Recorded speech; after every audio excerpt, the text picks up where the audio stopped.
Let's move on to the next segment of our program this afternoon. Speaker is a psychologist.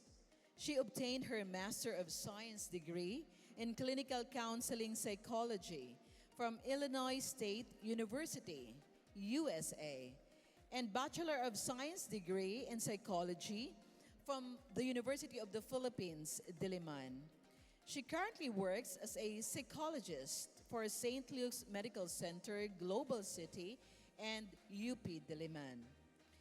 She's also a psych service. She has clinical experience in the Philippines and in the US and has seen a variety of population for clinical therapy, including university students with anxiety and depression, substance abuse populations, families with trauma, children and teens with behavioral issues, parents of children with autism, and high-risk populations with issues in suicide, self-harm, mood, and personality disorders. She uses these experiences to create trainings and conduct talks on stress management and mental health awareness and skills in religious, corporate, and academic settings. Specifically, develop a training manual and seminar on pastoral care for basic mental health issues where she educates and does skills training for church leaders to better deal with mental health issues and disorders in the church. Let's give a round of applause to our speaker, Miss Eliana Fuentes.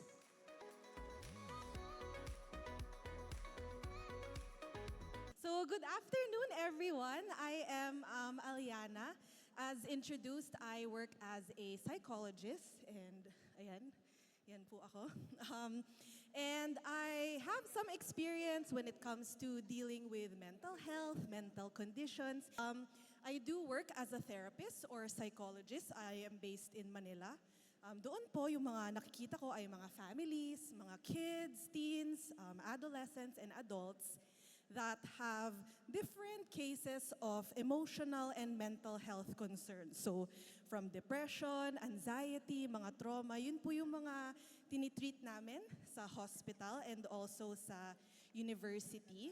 And something that I am very blessed and privileged to be able to do is to share that work that I do outside into the church setting, into your group. So, minsan po nai-invite po ako sa ilang district to speak about mental health, lalo na po nung panahon ng pandemic. So, baka yung ilan po sa inyo ay naka-attend na dun sa mga ibang workshops natin for how to be more aware of mental health and how to be better listeners. Now, I am also the daughter, the eldest daughter of two lovely, and loving parents. So, si Pastor Alex po, yung aking father. Sa kanya ko po i-base yung pagiging better listener kasi siya yung pinaka-tinuturuan ko kung paano maging better listener. So there. And then my mom also, Ann Fuentes. So yon. So most of my experience will be coming from the clinical setting. Others are from trying to teach them how to be better listeners in general. So today we will be talking about this topic and I will be with you for I think around an hour and a half. So we will be discussing several things today. I'll be switching from English, Tagalog, kung okay lang po sa inyo. Now, okay, I will speak about some guidelines for our talk. So if we can go to the next slide, please. Ayan. Okay. So what we will be talking about today, I was tasked to talk about loving is listening, empowering women to hear the hurting. Okay. Now, who are the hurting, right? If you think about it, we're all probably part of the hurting, right? At some point in your life, maybe you've experienced being hurt, experiencing loss, experiencing grief, may mga naramdaman kayo na mabigat at one point in your life, or maybe even in the present, right? So all of us might actually be included in the hurting.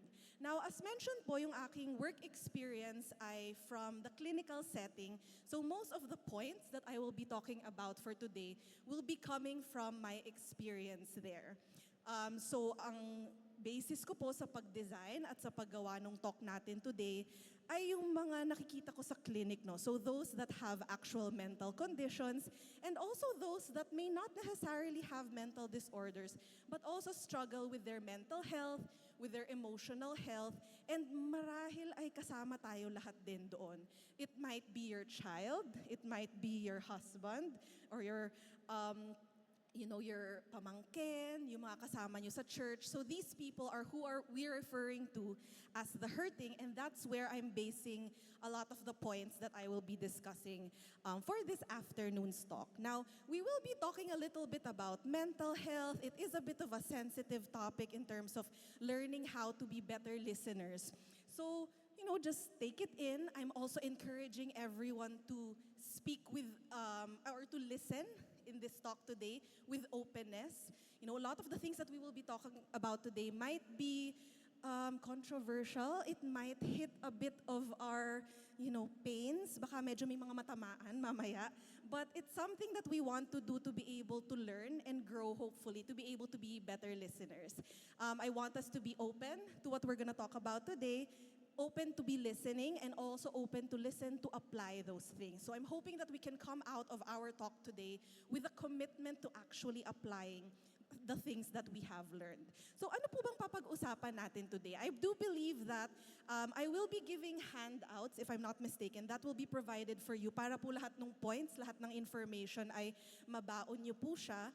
And these points are also what I will illustrate here, pero some of the examples are limited to our talk itself. Feel free to take pictures, take notes, and really just take in the information we're gonna talk about for today. Medyo madami po tayong papag-usapan ngayong hapon, but if you can just pick maybe 1 to 3 na pinakatumatak sa'yo, that would be really important. As long as we come out of here today being better listeners, all right? Now, what are we going to talk about for today? What are our objectives? So first of all, why? Bakit natin ito pinapag-usapan? Hindi naman ako pastora, hindi ako pastor, bakit ako nandito, kinakausap kayo, no? So I believe you were able to talk about physical health the past 2 days. So today we are turning our attention a little bit to emotional, mental health. We are going to talk about why it's important to talk about being better listeners. Why do we need to be empowered to hear the hurting?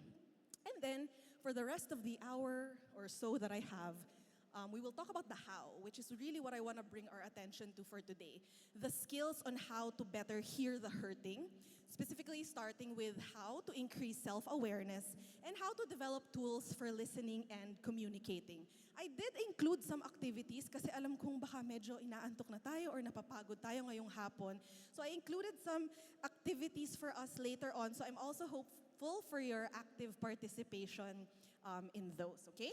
So let's jump right into the why immediately. Why is this important to talk about? Bakit natin pinapag-usapan ang pagpakikinig sa mga taong nasasaktan, sa mga taong emotionally hurting and mentally not okay? So first of all, this is a women's summit, right? So we are celebrating women in this 4-day event. So first of all, women tend to be the frontliners for emotional support, right? So ang term na frontliners, ginamit yan nung pandemic kasi yun yung mga unang pinupuntahan kapag may emergency nung COVID. So similarly, with those frontliners we see in the hospital, women tend to serve that role. You tend to be the frontliners for emotional support. Pag may problema sa church, sa pamilya, madalas baka kayo yung nilalapitan. Ma'am, may i-share po ako sa inyo. Tita, meron po akong pinagdadaanan. Pastora, ma'am, meron po akong gustong i-share po sana kasi may burden akong dinadala. Madalas, sana naman, ay kayo ang nilalapitan ng mga tao. Now, you are the women that tend to be turned to for emotional support. And the reality is, mental illness and issues are increasing worldwide. So hindi ko po alam kung napapansin nyo rin po yun sa mga sarili nyong community. I don't know if you notice that more people seem to be suffering from mental issues. Mas napapag-usapan na at mas nai-experience din ng tao yung mga depression, anxiety. Sometimes mas open na silang pag-usapan yung mga loss or grief nila. And in the same vein, there's also a lot more people maybe just opening up about their emotions in general. So, ang mental illness po kasi, yan yung mga nadadiagnose talaga natin. Pero in general naman, lahat po tayo ay may mga emosyon at mental health at pinagdadaanan. So we see that people are increasingly experiencing this and talking about this more in our own community. So medyo wala tayong takas doon. Medyo kailangan alam na natin kung paano sila i-address kasi sa mga sarili nating pamilya, sa mga sarili nating mga church communities, ay nakikita natin sila at nakakasalamuhan natin sila.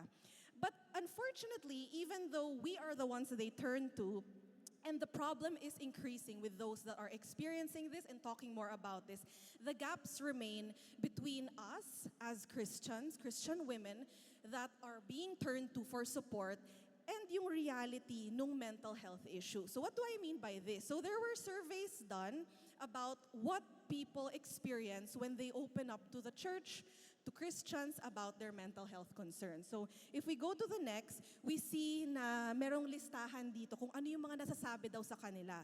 So ito yung mga taong may mga pinagdadaanan mentally, emotionally. Ito yung mga nasasabi sa kanila. So when people that are going through mental concerns approach Christians, they are told these invalidating comments. So what do we mean by invalidating comments? Basically, what we mean is nai-invalidate sila, parang pinaparamdam natin na yung pinagdadaanan nila ay hindi tama, hindi dapat, and it's not something they're supposed to feel. So maybe some of you have said this at some point in your life, or you've heard people said this. For example, we say, oh, mental illness is a sign of weakness.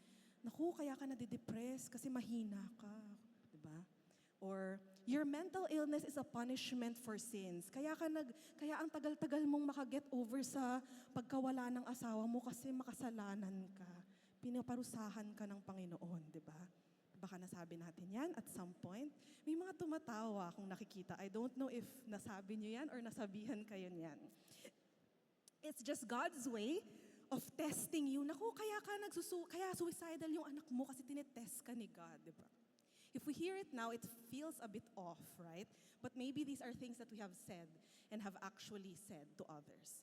You should surrender. I-surrender mo lang yung mental illness mo. Just let it go. I-lift up mo lang yung grief mo kay God. Diba? Mag-get over mo din yan. Or masama ka kasing Kristiyano, disappointment ka kay God, no? So a lot of times, we associate mental pains, emotional pains to our faith, which, if we think about it, is actually completely wrong.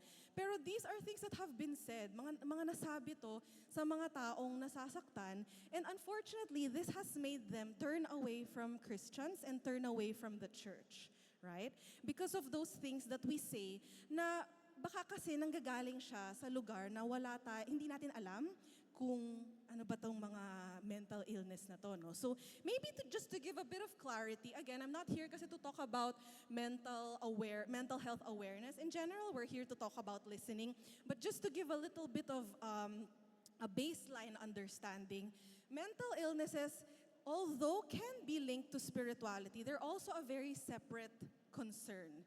So mental conditions are very biological in nature. So you can't say na pag may depressed, kulang sila sa faith, mahina sila, makasalanan sila. Ang taong may depression, iba yung utak nila, iba yung chemical nila sa brain, para silang taong may heart issue, may lung issue, may diabetes. Yung mga ganong karamdaman, di ba? Hindi naman natin sana sinasabihan yung taong may cancer, mahina ka kasi kaya ka may cancer, di ba? Or kaya ka may mga sakit sa heart mo ay dahil pinaparusahan ka. We don't say that to people with physical health issues, but why do we say that to people with mental health concerns? Hopefully, we take mental health seriously, that it is also very biological. It just shows up kasi sa attitude, sa personality, sa emotions, but in reality, it is also very physical. Someone that is going through mental conditions has a different brain, a different way of seeing things. Kahit mukha silang tamad, hindi talaga sila tamad. Nahihirapan talaga silang bumangon sa kama, right? So we want to be able to come from that understanding and not spiritually bypass those conditions that they are going through. Because what is happening is we end up invalidating their emotions, their feelings, and they end up not they end up being turned off by the church. That's a bit of a hard truth. I see a lot of clients and they tell me that medyo nasasaktan sila sa mga Kristiyano minsan, nasasaktan sila sa church kasi hindi napapakinggan yung mga pinagdadaanan nila. And we don't want that to happen, right? We don't want to turn people away from our faith just because we don't know what they're going through and we're saying the wrong things. And that's what we want to be able to sit with today, this uncomfortable reality, but this is also something that we can turn around, right? This is something that we can learn because a lot of times, tsaka pag sasalita naman ako, ang madalas ay hindi lang talaga natin alam. So gusto nating mas matuto at mas maging maalam about this. So that we can be more loving, right? That's our point for today. A way for us to be loving is to actually be listening and listening effectively, listening good to those that are hurting. And that's a way that we can extend our love to them. That's a way that we can understand them. And that's a way for us to also, just exude that loving energy to them, right? Instead of making people turn away from us, from our families, from the church, we're able to invite them in because we know how to listen and we know how to love them. So ito po yung gusto nating ma-focus on for today. So sana na-establish natin kung bakit mahalaga pag-usapan itong topic na to. We tend to be who they turn to for their concerns. Mental health issues are rising everywhere and there's no escape. We have to learn how to deal with it. But the gaps remain because a lot of times we're not aware of what these are and we say the wrong things which ends up invalidating them. So what we want to do is to be able to bridge that gap. We want to be able to know how, right? How to hear the hurting effectively. So na-establish na natin kanina yung why. Ngayon naman for the maybe 1.5 1 hour and 15 minutes that we have, we will talk about how to better hear the hurting, right? How do we actually listen better? Dalawa yung gusto kong i-emphasize dito. So, one is through self-awareness and the other one is through getting tools to be better listeners and better communicators, okay? Now, a lot of times kasi pag nagsasalita ako about how to be better listeners, napapansin ko, pwede kong isabihin sa inyo, oh, do this, do that, don't say this, don't say that. But then, a lot of times, it doesn't really stick that long. So I wanted to include this specifically for the summit so that sana ay mas long-lasting yung mga changes natin and mas long-term yung effects ng pagiging better listeners natin. Okay? So how do we better hear the hurting? First of all, we want to be able to increase self-awareness. So as I mentioned in the poster, I think that was shared for this event, hearing the hurting does not only involve effectively listening to them, but also actively listening to ourselves. So ang pakikinig sa iba, kailangan marunong din tayong makinig, first and foremost, sa sarili natin. Because how can we be good listeners to others if we ourselves are not good listeners to our own states, our own selves, our own bodies, di ba? Gusto natin maging magaling na makikinig tayo ng magaling sa ibang tao. Pero minsan, sarili natin, hindi natin napapakinggan. So that's what I want to focus on for maybe the next couple of minutes. How do we become more aware of our state, first of all, and how we become more aware of our context. So iisa-isahin ko po yun. Una-una, pag sinabi nating state, we want to be more aware of our state. That means kung ano yung condition natin sa present. Presently, how are we feeling physically, mentally, emotionally? Those are what contribute to our present state, okay? Now, sometimes we are like Martha, right? We are too busy doing rather than being, right? What do I mean by that? Kayong women, ang dami niyong ginagawa, di ba? Aalagaan niyo yung pamilya niyo, minsan extended family. You take care of the church. You cook, you listen to everyone. Kailangan maganda pa kayo at the end of the day, di ba? Ang dami niyong kailangan gawin. Tapos pag-uwi, di ba? Ang daming inaasikaso emotionally, physically, in the church, at home, with your extended family, sometimes even in your communities, right? Women are tired and busy. You're always doing, you're always go, go, go. Ang dami niyong ginagawa. But because of that, can I ask to be the previous slide, please? Because of that, we forget to be and just be present with ourselves, we forget to recognize our present state because we're so busy doing rather than just existing and being present in our own selves, di ba? And sometimes that becomes a barrier. Minsan, nagiging hadlang kapag masyado tayong busy, ang daming ginagawa, ang daming iniisip, and hindi tayo nagkakaroon ng awareness sa sarili nating kalagayan. So what I want us to do today is we're gonna do a little exercise, which is called the body scan exercise. I will invite you all to do this. Don't worry, you don't have to stand up. You can just sit down. This body scan exercise, I'll probably explain it a little bit better, but basically, I will guide you through an exercise that will invite you to breathe in and out, and it will also allow you to just notice your body in different parts, different sensations, okay? So I would encourage you and invite you all to be with me today as I guide you through the body scan exercise. And then I'll explain later on why I had you do that and how this relates to being aware of our state. All right, so for now, kindly fix your posture. Ayan. Para medyo nakakahinga po tayo ng maayos. And then, please put your legs flat on the floor. Kung abot po yung legs natin.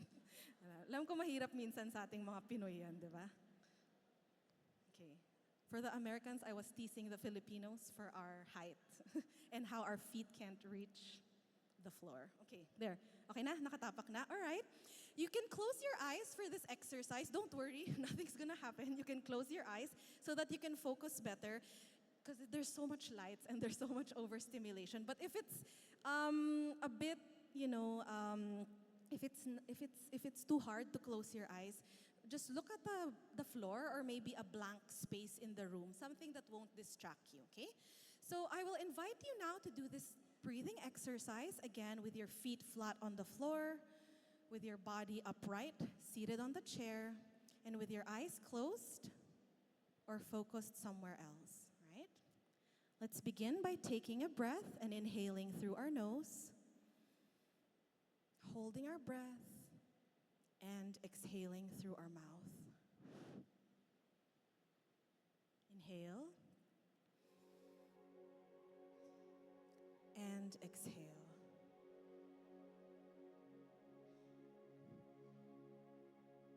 Inhale. And exhale.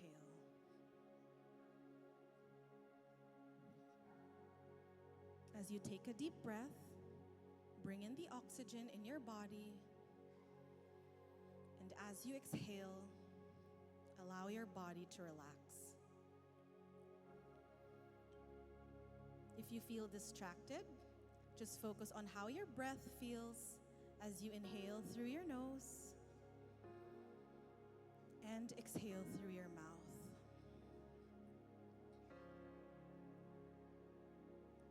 Inhale. And exhale.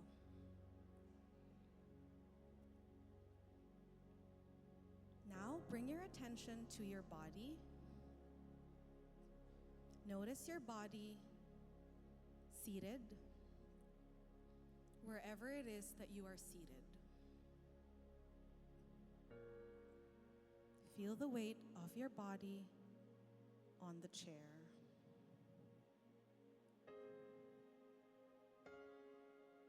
Notice your body and your weight on the chair as you inhale and as you exhale.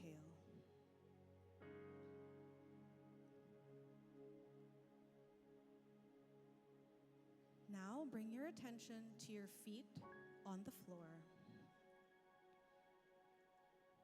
Notice the sensation of your feet touching the floor.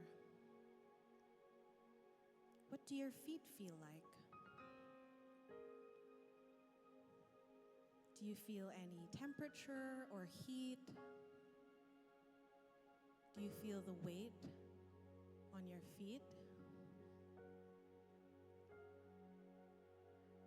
Is there any pressure or vibration? Simply notice the sensations in your feet as they are flat on the floor.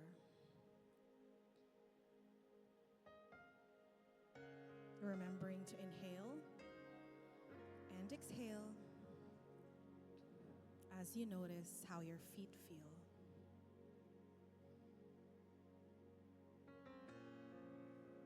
Now, gently bring your attention up your legs against the chair. What do your legs feel like? Are they heavy, light? Do you feel any pulsing or pressure?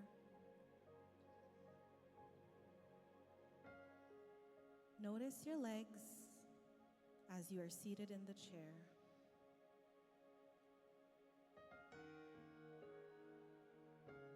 Now we move up to your back.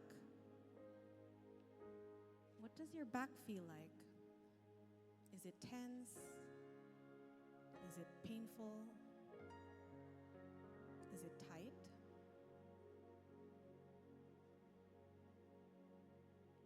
Simply notice your back against the chair as you inhale and exhale.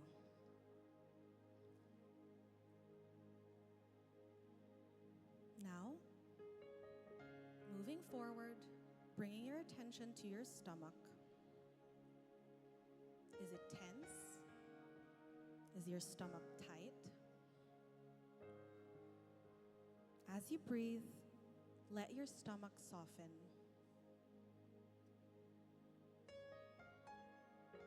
Take a breath and let your stomach soften.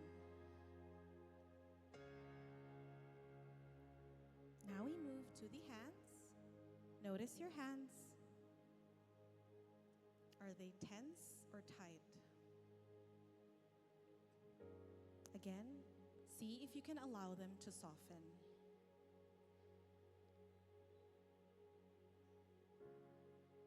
Inhale and exhale as you allow your hands to soften. Now bring your attention to your arms and notice any sensation that you have in your arms. Allow your shoulders to soften as well.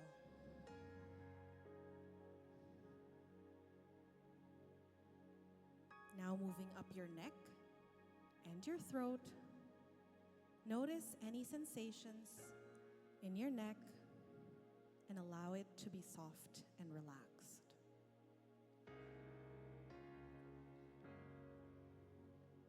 Moving up your jaw. Soften your jaw and allow it to be relaxed.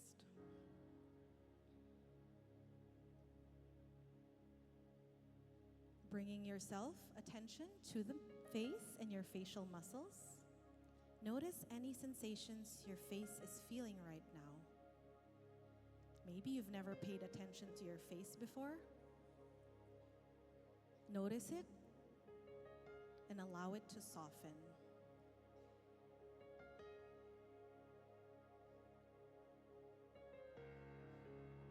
As you allowed each body part to soften, and as you notice each body sensation, notice your whole body now in its entirety.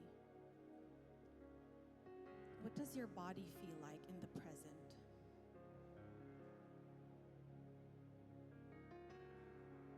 Be aware of your whole body. Bring awareness to your entire body as best as you can.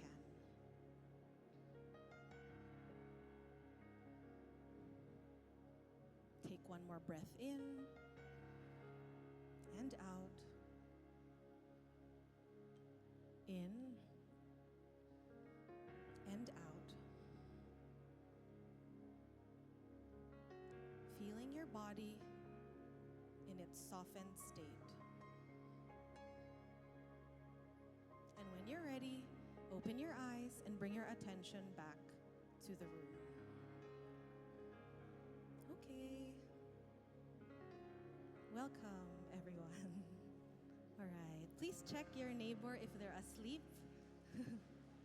Ayan, baka may nakatulog, nakahiga na. Pakigising po, pakiyugyog kung kailangan. Ayan, all right? Okay, ang galing nyo. I'm so happy that you all participated in that. So, that was a body scan exercise. I think that took around 5 minutes. So, some of you, I noticed, may pagka-hyperactivity, nabubuksan na yung mata, nadidistract na. Hindi ko naman kayo dinadiagnose ng ADHD. Slight lang. Pero may mga, that was 5 minutes. Body scans actually last typically 30 to 45 minutes. It's very long. It's very grueling sometimes. Now, before I talk a little bit more about that and, bring our attention to the awareness of our state, can you talk to your neighbor and share how that felt like for you? Was that good, relaxing? Sige, magmarites muna kayo, magchikahan kayo. Kamusta naman yung experience nyo doon? Ano lang 30 seconds lang. Kasi alam ko pag pinagmarites ko kayo, baka umabot ng 1 hour.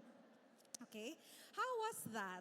It can be difficult, Some people might struggle with that because it's hard to pay attention to our body. Sige, I'll give you 20 seconds more. Okay? How was that for you? I won't be able to hear your responses, so kayo-kayo na lang mag-share. Okay? All right. Okay. Okay, there we go. All right, we're done. So again, that was a body scan. Sorry. That was a body scan exercise.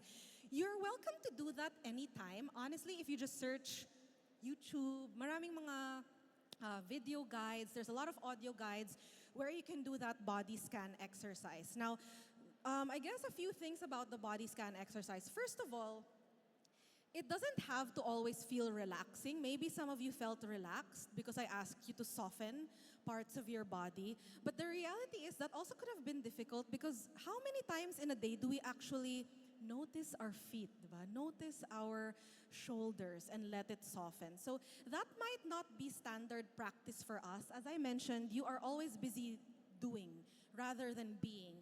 But that gave us even just like a 5 minutes, right? A 5-minute step back into observing what our body feels like. Are there any pains? Are there any sensations? So that kind of echoes my point for being aware of our state. A lot of times, we don't really get to pay attention to how our body is feeling, and maybe we're already in pain. Maybe we're already tired. Maybe we're already so tense, right? And that allowed us to not just be aware of it, but to also act on it, to soften ourselves. Because we were made aware of it, we were able to do something about that. So as a practice, you're allowed to do that again. Na-enjoy nyo ba yun or hindi masyado? Ayan, okay. So, you can do that in your own time. And yung concept niya, yung medyo mas gusto kong makuha natin for today.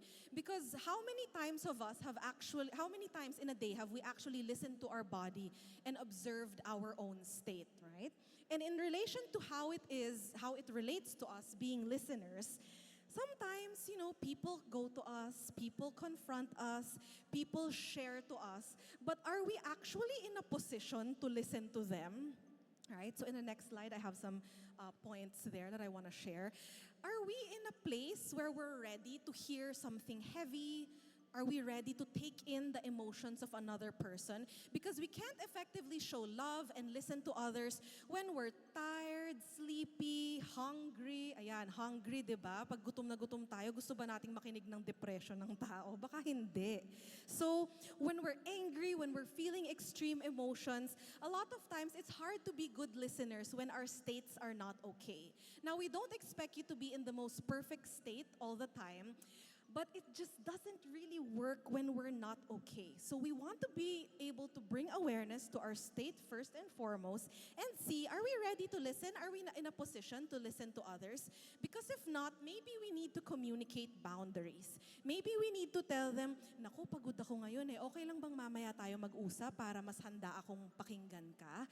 I am tired right now. Can you hold that thought? Maybe we can say, okay, can we revisit this another time? When I can better listen to you? Or just give me a minute, maybe an hour, a couple of days. Medyo meron lang akong mga inaasikaso ngayon. Gusto kitang mapakinggan ng maayos. Just give me that time. Now, one of the problems in listening is our inability to say no. We will take in all emotions even though we're not ready, and that actually puts the hurting in a worse state. So it's better for you to say no, set that boundary, listen to them when you're ready, rather than nagsasakripisyo tayo para pakinggan, gawin ang lahat, pero mas nasasaktan yung hindi natin pinapakinggan ng maayos kung hindi tayo okay in the first place to listen to them. So we have to be okay. Again, you don't have to be perfectly rested, relaxed, full, calm when you're talking to people, but at least having the right headspace, the right space, the right emotions to listen to one another. We want to be able to evaluate that. Kasi 'di ba, ilang beses nyo kunyari na sabihan yung anak nyo na pagalitan sila kasi pagod lang pala kayo. Or ilang beses ba tayo nagalit sa mga asawa nyo kasi gutom lang pala kayo, 'di ba? Oh, yan. Or hindi lang kayo nasabihan ng ang ganda mo today, I love you, 'di ba? So we want to be able to evaluate our state and be able to notice that and communicate if we're not able to listen. So interestingly, right, the first thing I'm telling you to listen is to say no, because that's important. Boundaries help us listen better and more effectively to others because we present them with our best states, okay? Malinaw po ba yon, yung awareness of our state? Or nakatulog pa rin po ba kayo from the body scan exercise? Ayan. Okay. All right. So hopefully that's clear. Again, being aware of our state, our emotional and present state would help us become better listeners. Now here we turn to another form of awareness which could hopefully help us become better listeners, which is being aware of our context. Okay, what do I mean by context? Maybe this would include the past, maybe the present environment. Ayan, may mga statements tayo dito. So, I wrote most of the statements in Filipino. I'll just try to translate them. Pero mas may impact kasi siya sa Tagalog eh. Alam mo, nung panahon namin, hindi naman uso yung mental health na yan eh. Kayong mga young people lang naman yung dami yung sinasabi about mental health. Di ba minsan, baka nasabi natin sa kanila yan. Or, kunyari, si husband, lalabas, may gagawin na naman. Ano na naman gagawin mo? Wala ka na namang oras para sa pamilya mo. Gagastos ka na naman dyan, di ba? How many of us have been guilty of saying that? Or kunyari, yung child natin, child nyo,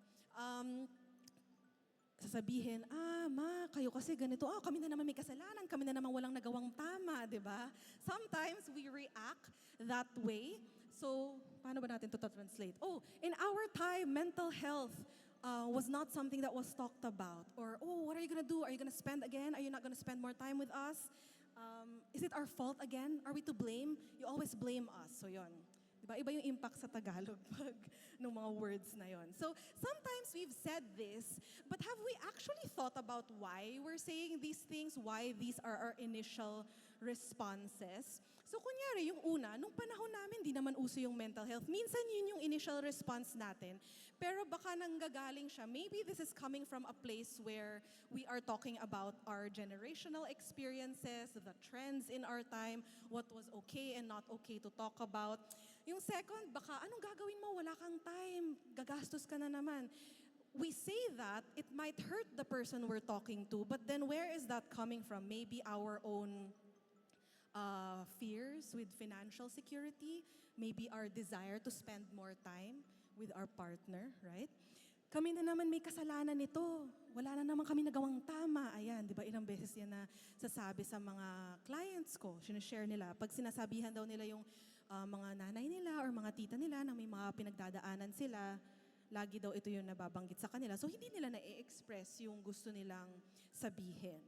So when we say this, baka nanggagaling siya from a place na we don't want to do wrong. We don't want to admit or confront that maybe there were flaws in parenting, maybe there were times that we hurt a child. So that's where we might be coming from. But when we say this, it happens in 5 seconds where automatic response siya. So gusto nating mag-reflect, no?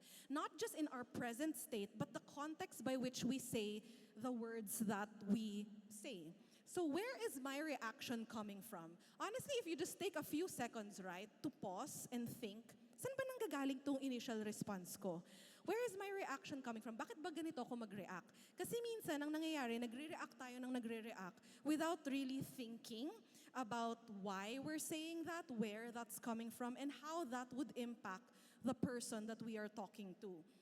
So what we say tends to reflect mindsets, biases, and even unhealed wounds, okay? So yung lumalabas sa bibig natin, ng mga reactions natin, yung mga words na binabanggit natin, that might reflect mindsets, biases that we have, perspectives that we grew up with, that we learned, and even our own unhealed wounds, our own trauma, our own upbringing, no? So we want to consider the roots of why we say those things and also yung possible na impact niya. So may mga examples ako dito and magbibigay pa ako ng specific examples para makita natin kung anong ibig ko sabihin with this. So we want to consider the possible impact of position of power. We also want to, previous muna po. We want to consider the race, geographical location, and culture. I think we're all represented from different places in here, and that contributes to how we think and what we say. We also want to look at our views on gender, our views on roles, perspectives on mental health and emotions, and our own upbringing, our own family dynamics, and our own personal history. Yung mga pinagdaanan natin, may impact yan sa ways na nag-iisip tayo at ways na nagsasalita tayo at nagre-respond sa mga taong, baka hindi laging maayos yung sinasabi sa atin. When they're hurting, a lot of times, that triggers defensiveness in us, that triggers initial responses that might reveal some of these things. So what we want to do today is I'm not gonna let you talk to your inner child or heal all your wounds in this afternoon because that is a lot of work. But it's just as an initial step, reflect on it more, consider it more, and think about how these things impact the tendencies of what we say, okay? Or the patterns of the things that we say. So for example, una, position of power. Kunyari, leader kayo ng church, pastor kayo, nagsasalita kayo or kausap nyo yung isang member. So if you're talking to a member and you are in a position of power, there's context there. As much as you don't want to, as much as you see yourself as equal, it's possible that your own views on authority and power are impacting that interaction, and their views on power and authority may be impacting you. Susunod lang ba siya sa lahat ng in-advise mo sa kanya? Kasi ganun yung history niya with authority? Or magre-resist ba siya ng sobra kasi yun yung history niya with authority? So just consider that and think about how that might be playing a role in our conversations and in our interactions. Another consideration, maybe environmental thing that we can consider is how race, geographical location, and culture also impact our communication and the context by which we are coming from with our initial reactions. So for example, diba, foreigners speaking to local Filipinos, how do we talk to that? What mindsets and perspectives and maybe even biases we have, and being able to reflect on how that comes out in our reactions sa kanila. So for example, also, even with our own, country, someone from Luzon speaking from someone in Visayas, feeling ba nating mga taga-Luzon, superior tayo sa mga taga-Visayas or otherwise? So how does that come out, right? In our communication. Are there biases there? May mga bias ba tayong embedded doon na lumalabas sa paraan ng pananalita natin? Someone from Manila speaking from a different region, right? Baka may mga gawain tayo na normal sa atin pero iba pala sa kultura nila. So simply consider that. You don't have to solve and know every detail about it, but just consider that these things, these layers impact, again, our thoughts and our words, right? More examples. Our views on gender roles might also be playing a role in some of our tendencies to say invalidating comments. So for example, diba, kalalaki mong tao, bakit ka umiiyak? Be strong, man up. Ayan, diba? Lalaki ka, bakit ka umiiyak? Lakasan mo yung loob mo. Minsan sinasabi natin yan sa kanila, but if we think about it, again, if we are aware of our context, where does this come from? And then my second question, right? How does this impact the person that we are talking to? Where this might be coming from might be our own biases of what masculinity and femininity are like. Pero if you really think about it, bawal ba talagang umiyak ang lalaki? Bakit bawal silang umiyak, di ba? Sometimes we just say these words, but if we really take time to ponder and think about it. Why are we preventing men from showing emotions? Why is it just women that are allowed to show emotions? And unfortunately, this has brought about a lot of problems that I see in my own therapy clinic. A lot of men don't know how to express their emotions. A lot of men don't know how to make sense of what they're feeling. And that leads them to really troubled selves. And minsan, yung mga biktima ng mga pinagagagawa nila, yung nagiging clients ko din, right? Just because we became a culture of telling men to stop crying and to stop feeling, right? So we want to be able to consider those things, right? Na they're allowed to cry, they're allowed to feel. Everyone's allowed to feel and cry. It's normal, right? It's a body reaction. It's water, literally water. They're allowed to release water in their body, right? So we want to be able to consider that. Now, I won't challenge you. You might be on different spectrums of how you view masculinity and femininity. Pero at least sa emotions, yun yung medyo i-challenge ko na may impact na negative yung pagsabi natin sa lalaki na wag silang makaramdam. So kailangan nating medyo i-correct yun. Okay? Next is our perspectives on mental health and emotions. Naku, magiging strong ka na lang, pag-pray na lang natin yan. Think positive, di ba?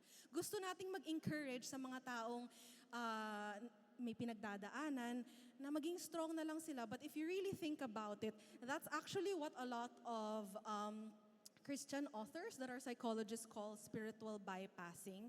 Kasi ang problemang pwedeng solusyonan in a medical, clinical, biological, psychological way, we simply dismiss it as something that they should pray over and pray about, which maybe prevents them from doing something about it. So we don't want to be dismissive of that, but if we think about it, baka kasi nanggagaling tayo from a place where we think those things that I mentioned earlier, that mental health is a sign of weakness, a form of punishment, a way of testing.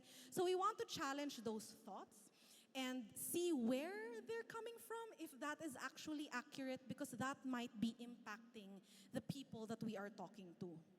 So unfortunately, you can't think positive over conditions like this because their brain is different. It's like saying to a depressed person, think positive is like telling someone that is blind to just see and open your eyes. It's like telling someone that is deaf to just listen and hear, right? It's kind of rude to do that, but we do that to people that are depressed. We tell them to just think positive when their brains literally cannot think positive, right? It's hard for us to imagine that, but it's good to know that now para pag nalaman natin yun, masha-shape niya yung perspectives natin at i-impact niya yung mga sinasabi natin sa kanila.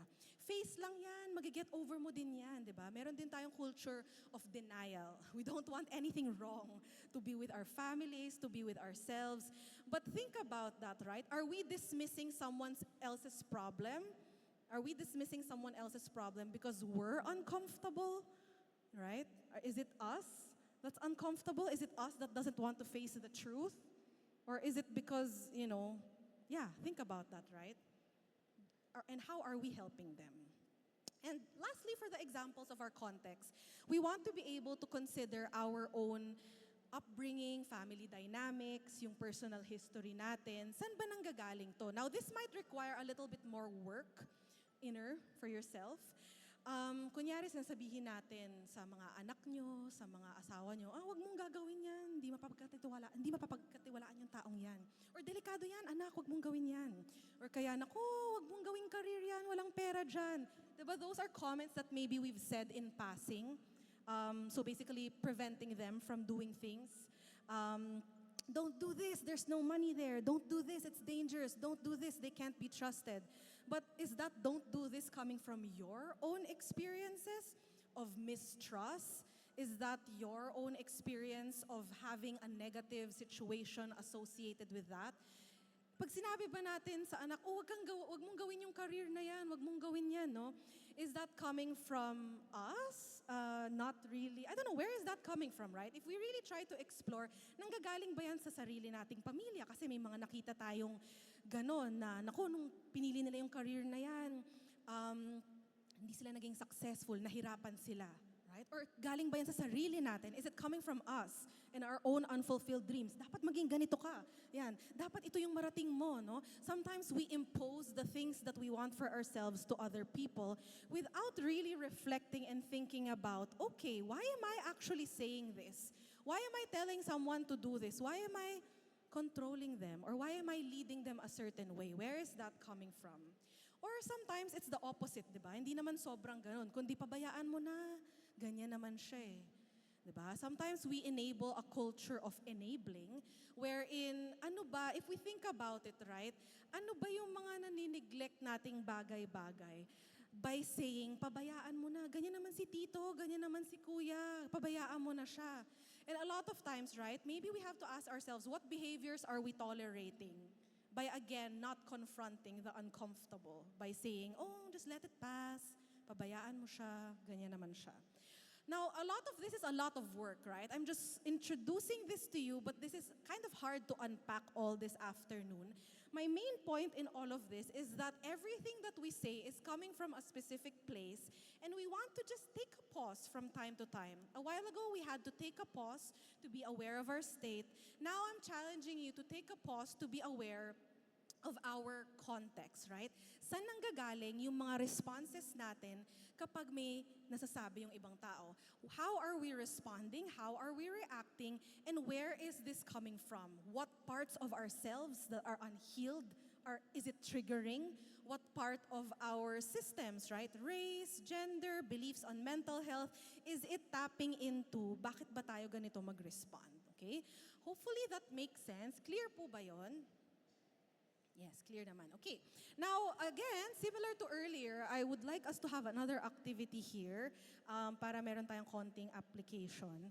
So I'll let you imagine a scenario. And this is more of a personal reflection activity, so I hope that, so I won't know if you're reflecting kasi hindi naman po ako nakakabasa ng isip kahit yun yung feeling ng tao na ginagawa namin. Imagine this scenario, and then I have some guide questions, and I'm hoping that you can reflect on it. If it helps for you to type yung mga answer nyo or isulat, pwede rin, pero kahit reflect lang, feel free to do that. So ito yung scenario. Now, I know that not everyone has children, so it's just an imagined scenario. You can whatever's comfortable for you to imagine, that's fine. You can imagine a child siya, pamangkin, or kahit member sa youth, anyone, just a young person, okay? Imagine that, okay, for this context, it's a child. Imagine that your child is making a decision that you disagree with. She isn't performing well in school and wants to stop due to mental health reasons.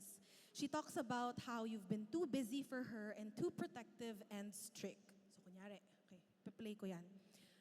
Mami, tita, gusto ko po sanang tumigil sa school. Kasi yung mental health ko po, lumalala na po.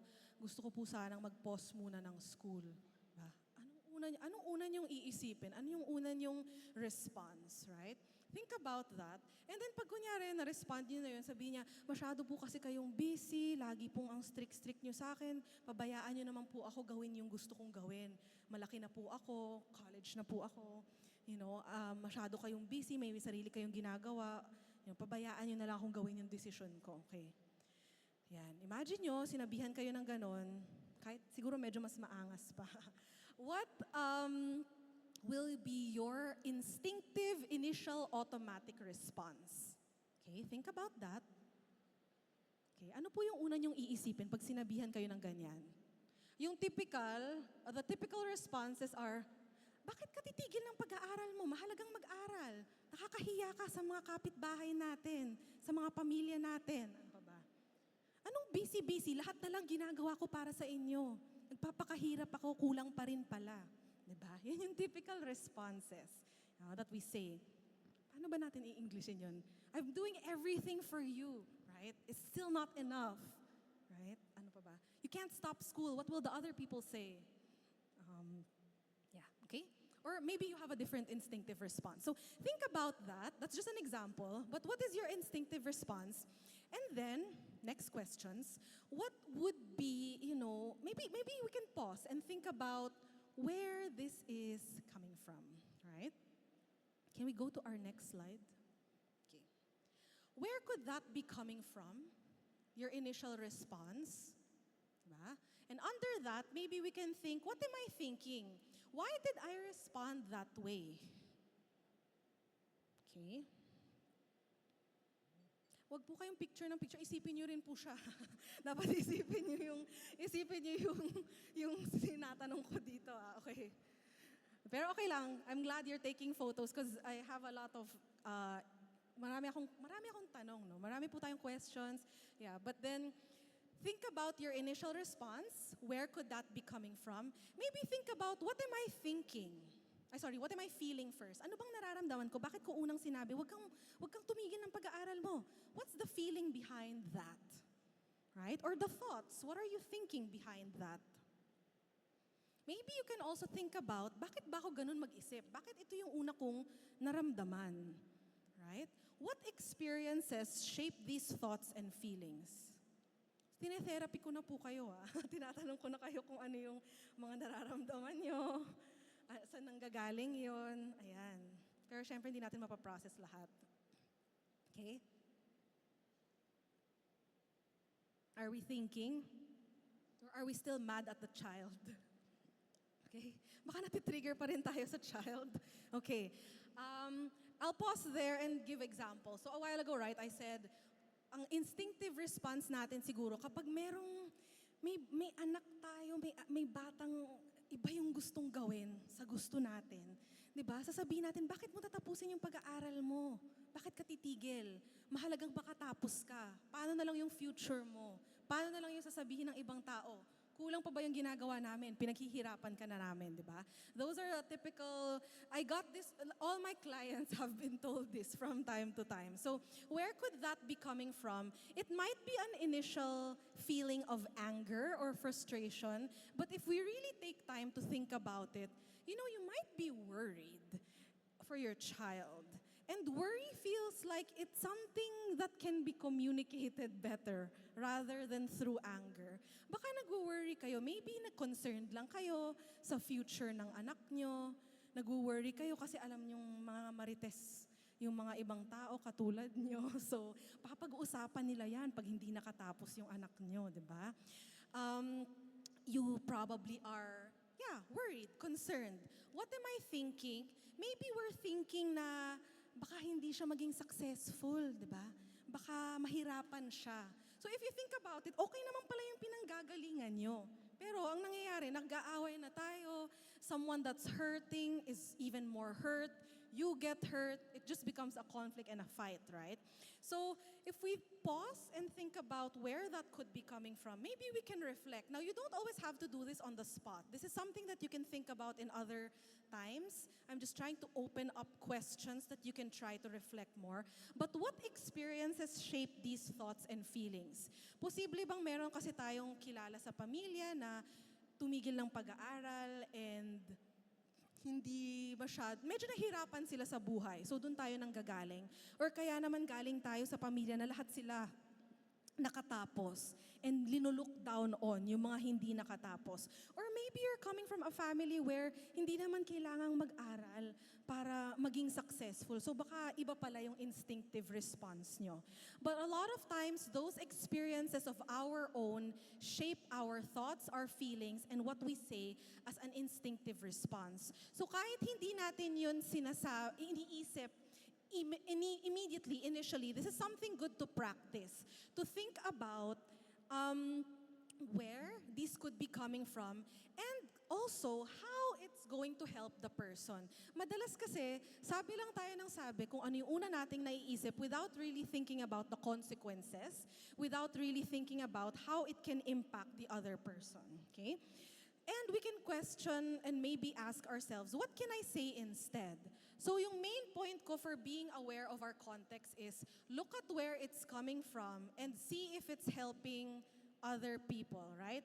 For our state a while ago, see if you can listen to them. For context, look at where your initial instinctive responses, automatic responses are coming from and see if it helps them. Because honestly, if you just take 5 seconds to pause, tigil lang tayo ng konting seconds, makakatulong ba tong sinasabi ko? Kanina, di ba, ano yung mga sinasabi natin? Paano nakakatulong pag sinabi nating oh, wag na dyan, delikado yan, di ba? Or kaya, how does it help to say, wag ka nang umiyak? Maybe it doesn't really help them. So we want to be able to reflect on that a bit more, right? So earlier, yung example natin with a child, sabi natin, baka nanggagaling yun sa sarili nating views on achievements, sa sarili nating views on what success is, what it's not, and it's coming from a place of worry. So how do we say that instead? Anak, sa totoo lang, medyo na-shock ako sa sinabi mo. Paintindi mo naman sa akin kung bakit gusto mong tumigil ng pag-aaral. Diba? Iba yung impact, naging conversation kaysa nag-away kayo, diba?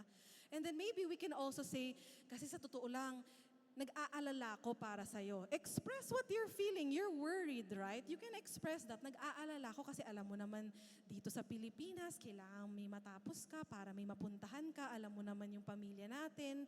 Paano ka ba namin matutulungan? Paintindi mo naman sa amin yung nararamdaman mo kasi sa totoo lang, hindi ko naiintindihan. Iba yung pinanggagalingan ko. If we start talking, how does that feel like, right? When you start talking to them that way. For one, you're gonna be less stressed. You're gonna be less, triggered. They're also gonna probably communicate to you more. But, you still, if you think about it, pareho pa rin yung in-express nyo, di ba? But then because you try to think more about where you're coming from, maybe it's softened what you were thinking, what your defenses were, and made you come from a place where now you're actually communicating what you're feeling. Which is instead of saying, anak, wag mong gawin yan, masama yan, ano na namang sasabihin nila. Instead of being hurtful, we become caring, we become loving, we become good listening ears to them, right? I'm worried for you, my child, right? Help me understand, right? So hopefully we can transform the way that we initially talk to them into newer ways, where you still get to express what you're feeling. Hindi ko kayo sinasabihan na wag nang magsalita, di ba? Minsan ganun, ay, wala na kaming sasabihin after nito, Miss Aliana, masama pala lahat ng sinasabi namin. Hindi naman ganun, no? You're still allowed to communicate. I just want us to be able to communicate better. Because what your point is, what your intent is, may be right, but then nasa-shut down agad siya, nakakasakit kasi agad tayo minsan. And yung point ng gusto nyong sabihin, hindi rin nagka-come across, okay? Malinaw po ba yon? Okay, yan. Now, syempre, medyo mabigat tong pinapagawa ko sa inyo. And I did it in like what, 15, 20 minutes? This is heavy work. You don't have to, I don't know if after this you'll start reflecting all on your childhood. Baka sobrang malungkot naman kayo sa dinner natin ngayon. Sana naman wag, no? Take time. You can do it in small bits. And if inner work is actually needed, you can also do counseling, you can do professional help. It's something that you don't have to have mental disorders to seek help. A lot of my clients don't have mental disorders. They come to me because, naku ma'am, I have anger issues, nalalabas ko siya sa pamilya ko, saan ba to nang gagaling, I want to work on it. Sometimes it's just that. Or sometimes, ma'am, napapansin ko, lagi po akong natataranta, nag-aalala kung anong mangyayari sa mga anak ko, paano ko ba isosolve yun.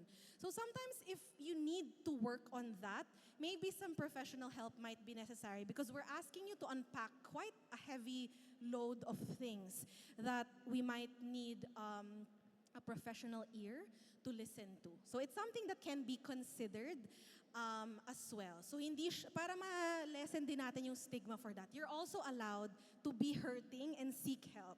And when you heal those hurts, I'm sure you'll be able to also be better listeners to those that are hurting. Okay? Yan. Very heavy, very, a lot of things to talk about when it comes to awareness. So, hopefully that was clear. Do you still remember awareness of, ano po yung una nating binanggit? Awareness of state. Okay, steak. Gutom na po ba tayo? Awareness of state. And what's the second one? Context. Okay, so basically, ang point po natin doon is to be better listeners, we have to start with ourselves, being more aware of our present state, and being more aware of our context. What are we feeling in the moment? Are we in a place to listen to them? And where are these initial responses coming from? How does it help the person that I am talking to, right? Okay pa po ba tayo? Yes, okay. So, dahil po 30 minutes po yata akong late nag-start, I'll ask for another 30 minutes from you. For the Pero baka hindi naman abuti ng ganun. So, the next part, okay pa po ba tayo? Do you need to stretch or drink water or okay pa naman po kayo? Stretch? Sige, tayo po kayo, stretch po kayo bago po yung next part. Kasi medyo marami po tayo na pag-usapan sa awareness. Okay? Kayo na po bahala kasi hindi po ako mental health therapist po ako. So, mas magaling po yata kayo sa physical health. Ayan, okay? Stretch. I'll also drink water. You can practice being aware of your body. Huwag po kayong umalis meron pa po tayong second part. Alright? Sige, a few more seconds and then if you're good, you can take your seat.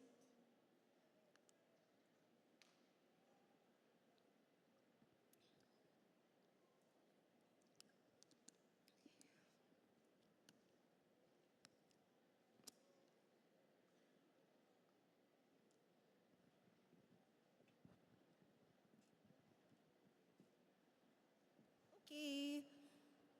Kindly return to your seats. We still have a lot in store.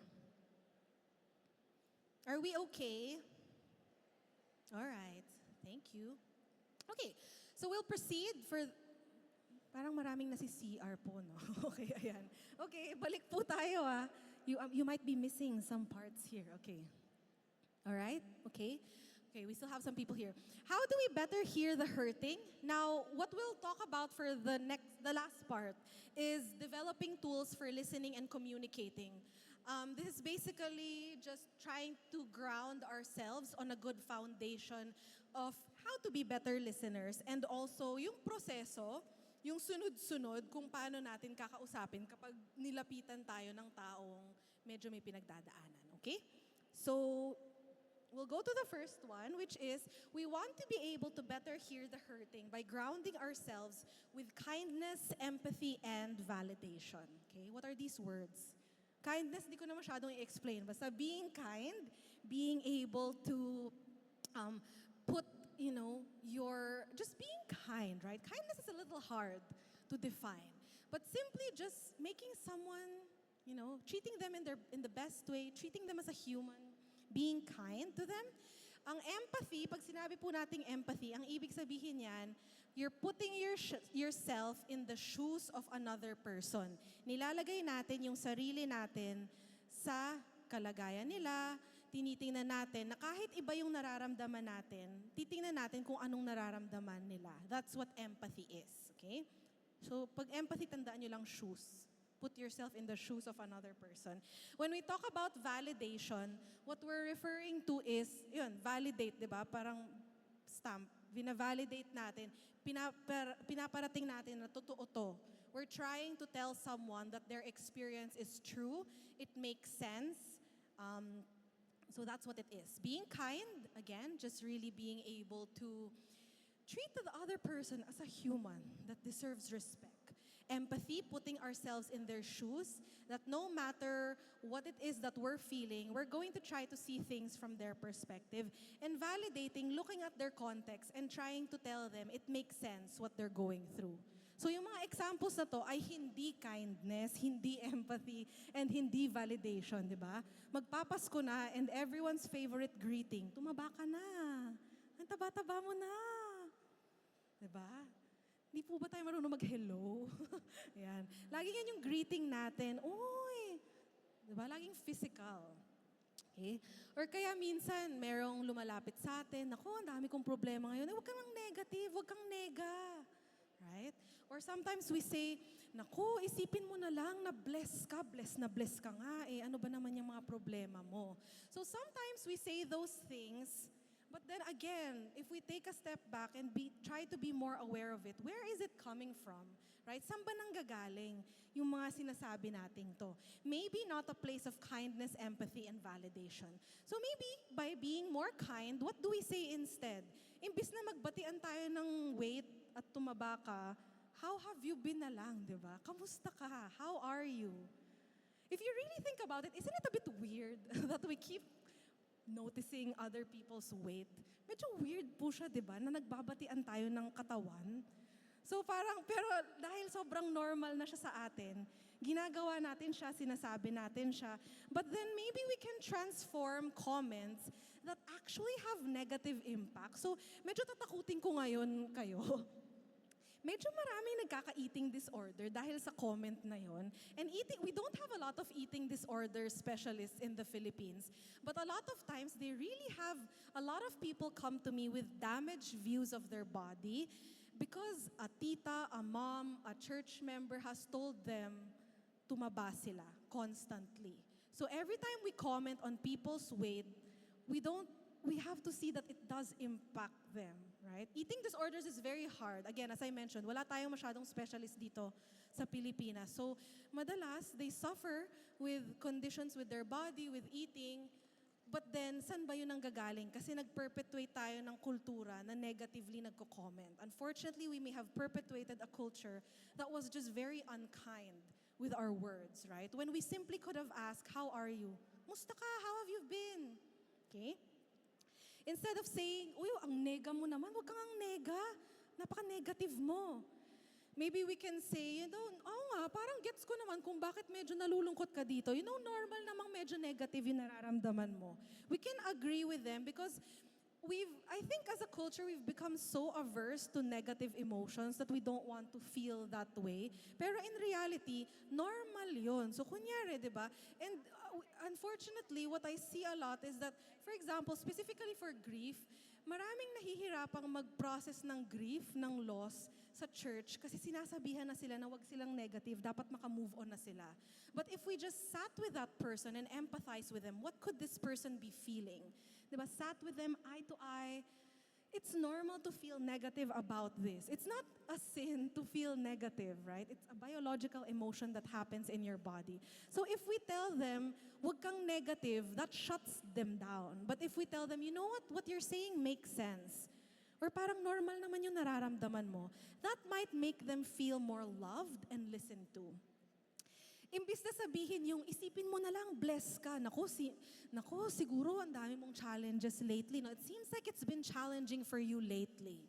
So instead of, again, shutting them down, telling them to feel one way, it's important for us to maybe transform that into something that allows us to tell them, you know what, I may not be going through what you're going through, but your experience, your emotions make sense. Okay lang na maging malungkot ka sa harap ko. Kasi minsan, hindi natin sila pinapayagang maging malungkot, hindi natin sila pinapayagang we don't allow people to hurt in front of us, but we have to question, right? Is it our own discomfort of them being hurt, right?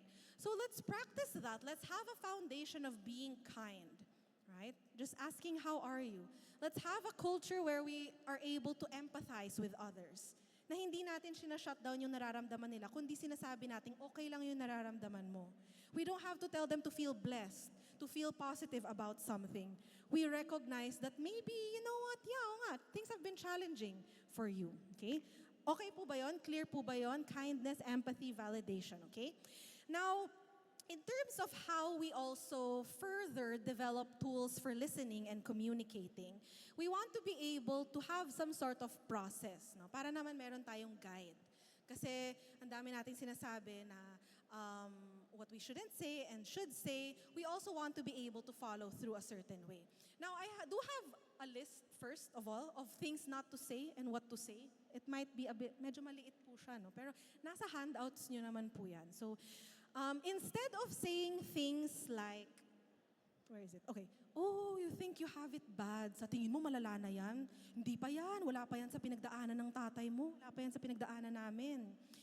Alam mo, sa panahon namin, ayan, favorite natin, no? Ayaw nyo naman, huwag na kayo masyadong huwag nyo nang i-emphasize yung age nyo. Huwag na natin sabihin lahat, yung panahon ko, ganito, ganyan. Ito yung mga dapat nating hindi sinasabi po, What you really should do is, dapat ito gawin mo, dapat ito ganyan. Naku, napaka-sensitive mo talaga. Bakit hindi ka na lang parang yung kapatid mo, yung pinsan mo, yung youth leader nyo? Diba? Ang dami tuloy na pumupunta sa akin sa therapy. Galit sila sa kapatid nila, sa pinsan nila, kasi lagi silang kinompare sa mga taong yon. No? Ikaw kasi lagi kang ganyan. You know? Try to think about that, right? Sometimes we just say it out of habit. Sometimes we say it out of norm. But like, how much are we actually impacting and hurting them? How much are we hurting the hurting more by saying these things, right? There's so many people that come to me, and ang dami nilang negative thoughts about themselves. And unfortunately, those negative thoughts were words said to them by their moms, by their pastors, by their titas, by their ates, by people around them, right? Do you really want to be the voices in their head because you said something negative and that's the voices that they hear? Feels kind of bad, right? So we want to be able to be aware that some of these things we say are just not the most kind, not the most empathetic or empathic, not the most validating. So what can we say instead? Para hindi naman puro bawal yung sinasabi ko sa inyo, no? What do we say instead? Tell me more. Tell me more, di ba? Magsabi ka pa. I can see you're not okay. Can I help you? Ayan, nung tinuro ko yan sa mga magulang ko, paulit-ulit, how can I help? Para na silang robot, can I help you? Sabi ko, okay lang, pwede kayong maging normal na tao, hindi kailangan sobrang ganyan, no? But sometimes, you can transform this in your own way. Oh, paano ba kita matutulungan? Siyempre, medyo scripted itong mga nakasulat dito, but you can transform it into your own. Naku, siguro nakakalungkot yun for you. That must have been very upsetting for you. Or I can tell you're making an effort. I can see your effort. And in general, the point is just tell them that it makes sense that they feel that way. Even though you don't get it, it makes sense for someone that lost their husband to still grieve, even though it's been months. It makes sense for a child to, struggle with confusing decisions, kung ano iti-take nila sa college, to struggle with depression, kung lagi nilang nakikita sa social media na bubuli sila. It's normal for them to feel bad. And we want to hold space for them. We want to be able to offer space to them. Okay? Okay po ba yon? Nasasaktan ko na po ba kayo? Baka kayo na po pala yung na-hurt ko dito, no? Dahil ang dami nating sinasabi. But it's okay. We're all here to learn, right? These are all our tendencies. These are all things that we want to be able to be better at, okay? For the last few minutes, I'm gonna try to wrap up siguro by showing a bit of a process as to a breakdown kung paano natin to gagawin, and then I'll let you do a little activity then before we end. So, to be able to better hear the hurting, we want to be grounded on kindness, empathy, and validation. And at the same time, we want to be able to follow a process. So, may ginawa ako ditong 5-step process.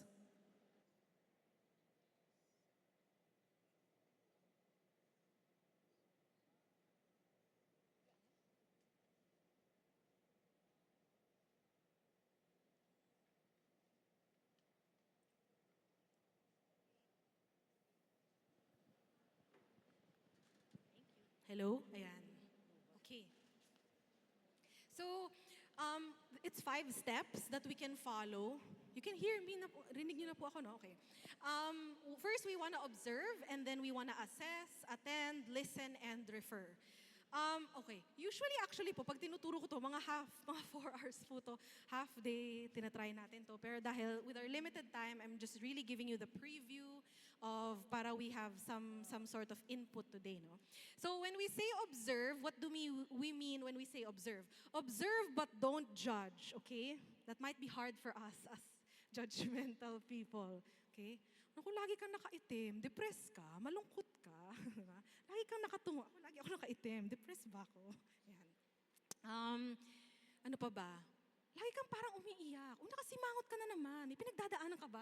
Baka naman ang judgmental nung dating, no? We start noticing them more, but we could become judgmental. So, observing is not being judgmental to them.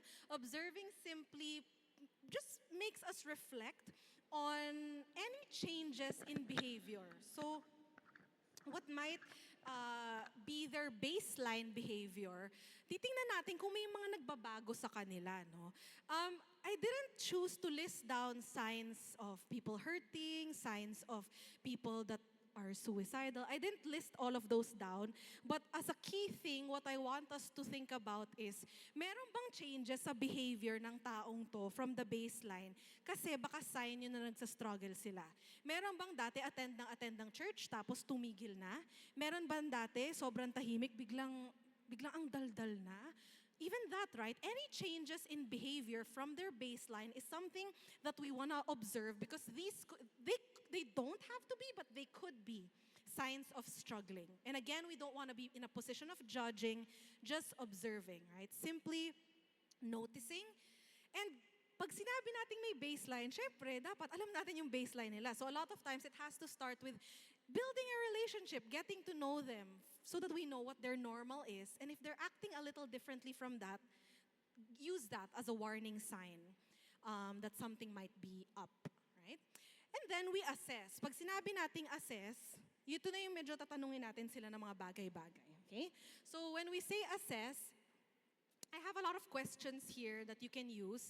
First of all, ask for consent. I can do a different talk on trauma-informed communication, pero madalas kasi it's just better to not invade space of people, especially because we don't know what they've been through. So ask for consent. Is this a good time to talk? Okay ba tong time na to para mag-usap tayo? Can I ask you some questions? Pwede ba akong magtanong? Sometimes that empowers them, right? If you give them an opportunity to say yes or no to you. Can you share? Do you want to share what happened, right? Let them have an opportunity. Maybe they're not yet ready at a given time to share what happened. Gusto mo bang mag-share sa akin kung anong nangyari? Ito. This is the question that has helped so many marriages. Gusto mo ba ng advice or gusto mo bang makinig lang ako? Right? Minsan kasi nagbibigay agad tayo ng solusyon. Gusto lang pala nila ng makikinig. So sometimes we want to ask, what do you need from me? Do you need me to give you solutions? Gusto mo bang bigyan kita ng solusyon o gusto mo bang makinig lang ako? Ask consent. Ask permission. Right? And you can also ask open questions. When we say open questions, yung una kasi yes or no, kasi humihingi muna tayo ng permission sa kanila. Yung open questions, yun na yung papashare natin sa kanila. Kung ano yung mga pinagdadaanan nila. How are you? So they can speak whatever they want to speak. How can I help? Right? What are you feeling? Anong mga nararamdaman mo? Paano ba ako makakatulong sa'yo? So once we've observed them, maybe something is wrong, something is up, we ask them, can I talk to you? Can I ask you questions? Do you want to share what happened? How can I help? That's how we approach them, right? And then when they start talking, sharing to us, we want to then attend. So pag sinabi nating attend, short lang yan sa paying attention. So we want to do that through nonverbal communication. Okay? Eye contact. Sometimes we have eye contact with our phone instead of the person that we are talking to. I am looking at some specific people that are always on their phone. Okay. Nodding. Yan. Nodding. Huwag naman yung sobra. Baka halata nang di kayo nakikinig pag nod lang kayo ng nod. Baka para na kayong alam niyo yung sa jeep ba yun? Yung mga ganun. Yung mga nag-bubbleheads. Not moving around or not being distracted. Simply looking like you're listening sends a message also that you're listening. Of course, we're hoping that you're listening. Pero minsan kasi kahit ang ganda ng mga sinasabi nyo, ang validating ng words nyo, pag mukha kayong hindi nakikinig, nakakasakit pa rin yun dun sa tao. So we want to be able to give them listening, to listen to them through our nonverbals. So observe them, assess them by asking questions, attend to them, and then that's when we interact with them and do yung mga listening skills. So we want to base it, yung mga sinabi natin kanina, no? Basing it on kindness, empathy, validation. And then pag nag-share sila, pwede nating gawin yung pag-paraphrase. Pag sinabi nating paraphrase, yung mga sinasabi nila, uulitin natin. So for example, sinabi nila, naku, nahihirapan ako kasi ang dami naming busy kami ngayong Pasko, ang daming uuwing pamilya. Ganon. So, marami pala kayong gagawin ngayong Pasko, no? Siguro busy kayo talaga. Siguro marami kang iniisip. Yun lang yung listening. Imbis na, naku kami nga, wala. Ang dami rin namin gagawin, wala pa yan. Dapat blessed ka kasi uuwi yung pamilya mo, kami yung pamilya namin. Wala, hindi kami pupunta, hindi kami kompleto. Di ba kayo pala yung hurting, di ba? To the person that was sharing to you. So simply saying, it seems like, it sounds like, is that correct? Could be some specific skills that we can use to reflect back and listen to them. Okay? So, papakita ko to sa inyo ng example later para naiintindihan po natin kung paano to magpuput together. But basically, what we're trying to do here is just kind of repeating, summarizing what they're saying, and then checking in with them. Tama ba yung pagkaintindi ko? It seems like overwhelming yung mga pinagdadaanan mo. Tama ba? Nako, sa tingin ko ganito yung mga sinasabi mo. Tama ba? So just really feedbacking to them. Because sometimes what they need is someone to listen to, not someone to give them advice. Okay? And then, sometimes what they're going through might be beyond our capacity. And that's when referral comes in. We might need to refer to spiritual counseling. Nako, this is a spiritual matter. Punta tayo sa pastor, sa Christian counselor. Sometimes it might be a mental health matter. So we want to be able to refer them to professional mental health help. And para meron tayong konting info, I will describe what the difference is between psychologists and psychiatrists. So you can refer to us. So I am a psychologist. So what we do as therapists is really talk therapy. So we process their emotions, their trauma, their thoughts, and then we provide them coping mechanisms to be able to better manage yung mga struggles nila. So for example, someone with anxiety, we will probably try to help them manage their thoughts, how to manage yung physical sensations ng anxiety. Ang psychiatrist po, doctor silang medical na nagpe-prescribe ng gamot for the anxiety. So usually we work hand in hand together kasi better pag team kami. Pero yun po yung difference namin para lang alam din nyo po because it helps to know who to refer to. So a Christian counselor will probably take a spiritual approach. A psychologist will probably take a bit more of a coping intervention approach. Psychiatrist baka mas medical and literal na medicine yung approach nila.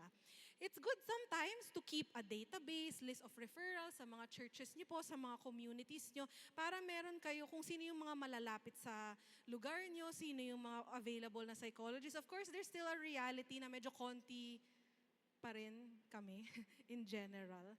I think, I forgot the ratio now, but then we're really just little. But then if you can find the list in your areas, kung sino yung mga pwedeng malapitan, that might be good. And not everyone will want to seek help, but just encourage them to seek help and provide them the support. So habang nagsisik sila ng help, keep observing, keep assessing, keep attending, keep listening as you're trying to also get them to the help that they need, okay? So I will show an example here of how we can put all of these together. So, okay, meron tayong meeting sa church, tapos may isang parang ang dami niyang comment na nakakainis. Pinapahaba niya yung meeting, pumapapil siya. Kayo na bahala mag-isip.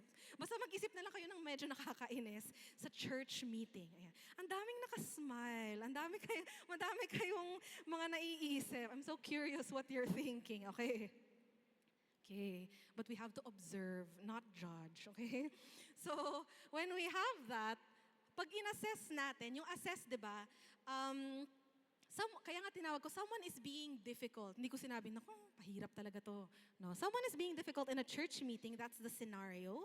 We're observing that, okay, they're speaking a bit more than usual, or they're being a bit more argumentative than their baseline behavior.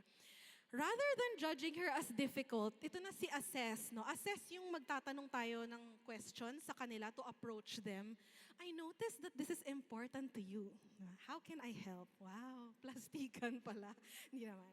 No, but no, that's not plastic. It's something that we want to be able to do and observe, right? It's something that we want to be able to address because a lot of times the people that look like they're acting up are the ones that need the most help. So we want to be able to look at acting out behaviors as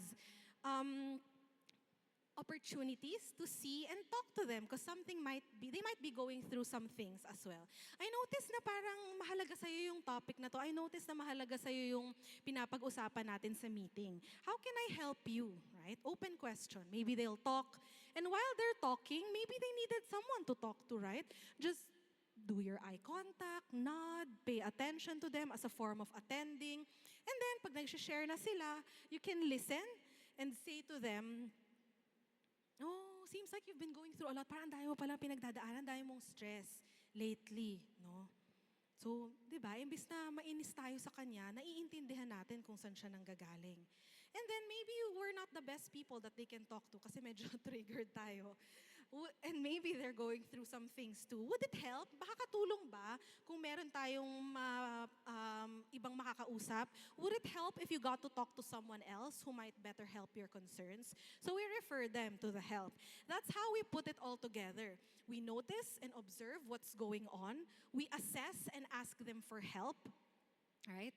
We attend to them with our nonverbals. We listen to them, validate them, empathize with them, be kind to them, and then refer them to help if needed, okay?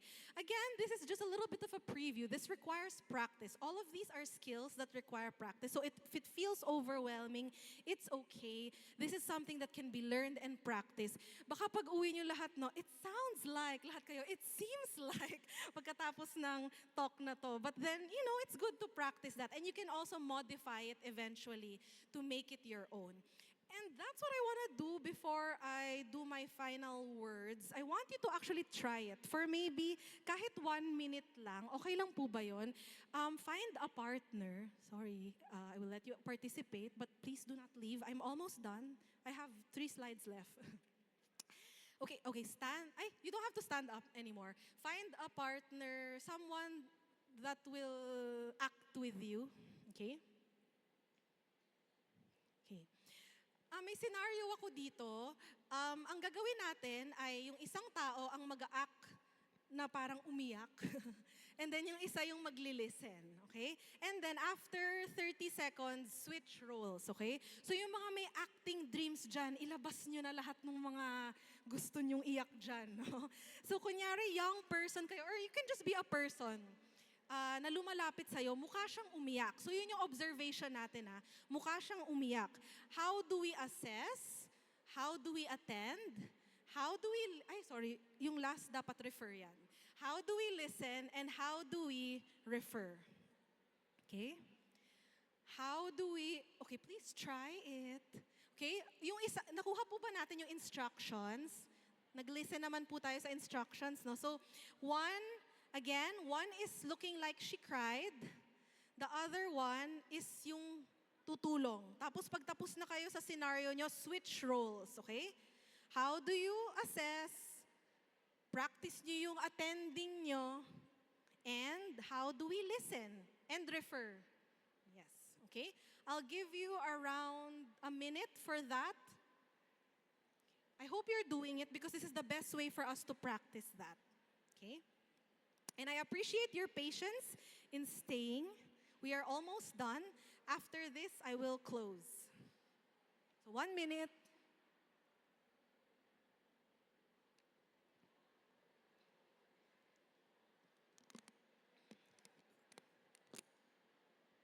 Mag-practice na kayo sa mga katabi nyo kasi mas mahirap kapag totoo na.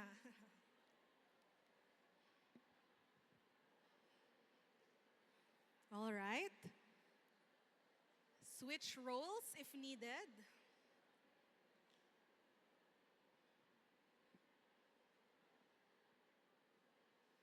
Okay.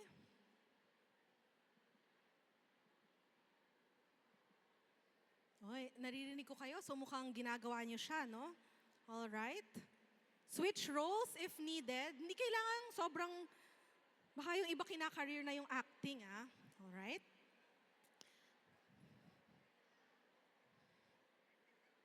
Okay, a few more seconds so that we can wrap up.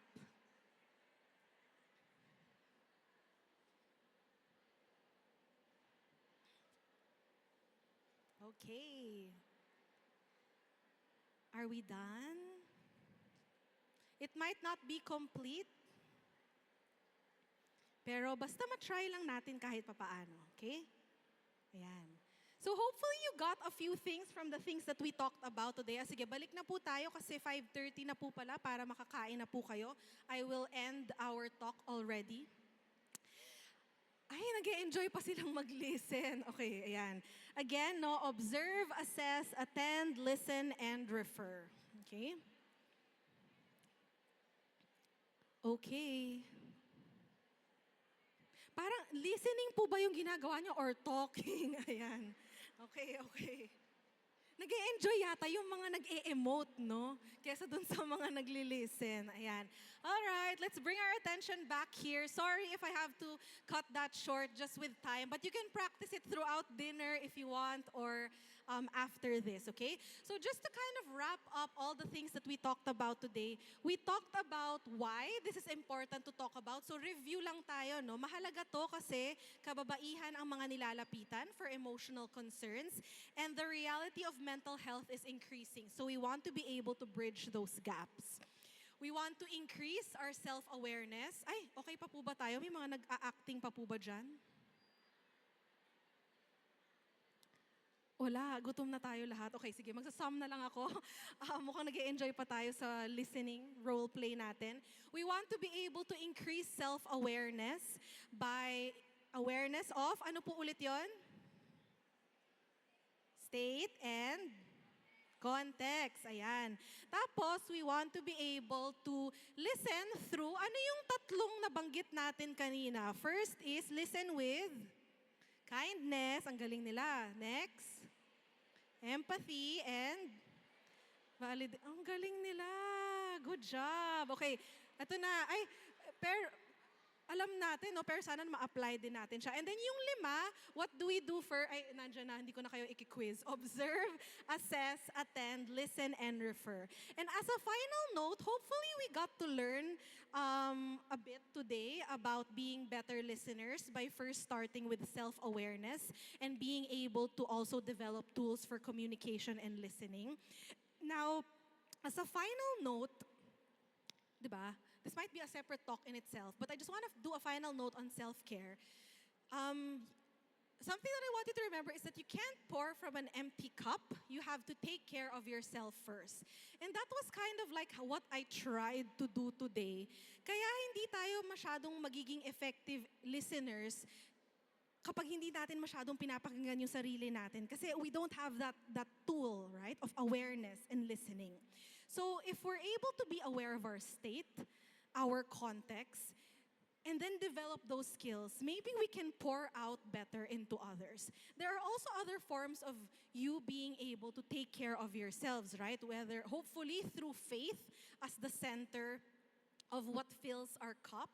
And then if you have other forms of hobbies, family, diba? Physical health, taking care of your own mental health.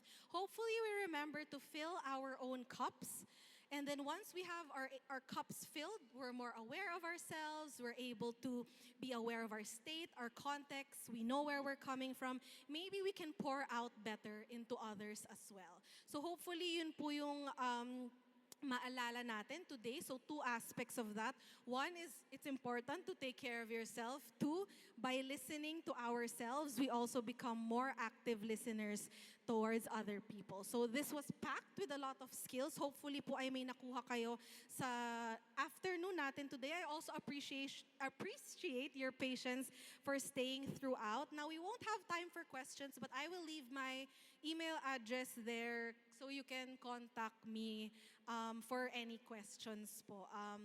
I'll try to get to you as soon as I can. Pero basta within December, marireplyan ko po kayo. So, thank you so much for the time that you spent with me this afternoon. I really appreciated the time.